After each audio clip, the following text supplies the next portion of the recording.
det Sølv og Mørk. Og så er det Søren. Og bare på toppen.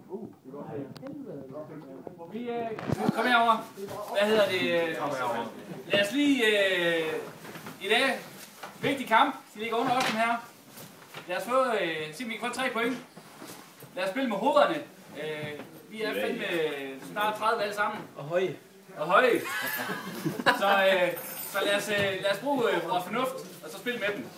Forsvarsmæssigt. Vi lukker af indad hele tiden.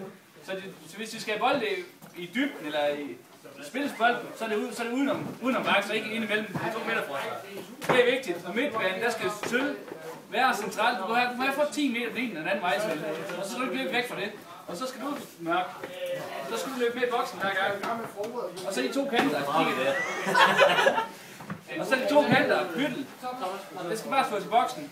Der er 2 faktisk. Der er 2, der er også i hætten. Det er ikke engang løgn. Lad os prøve at få den ind i boksen, og også dig, Melle. Bare se, vi kan ramme i dag. Og så når vi spiller ude i spil nu efter forholdene, så brug banen er måske ikke verdens bedste, så spil hinanden god. Ikke noget, at lave nogle risikable afleveringer. Med forsvar, der spiller det bare sikkert. Og der er ingen grund til, at vi slår mange afleveringer. Mange veje på top. Nej, vi skal se, altså hvis vi skal, Søren, du må gerne, der er, hvad hedder det, Bike. Søren, Bike, vi må gerne komme ned og hente bolden ind her. Så skifte til det. Så vi er fri for at slå de lange bolde hele tiden. Malle står for opvarmningen. Og Sølv han sparker lødbolden. Ja, du tager hjørnespark med frispark udenfor, ikke? Malle han tager de lange. Der skal hen over.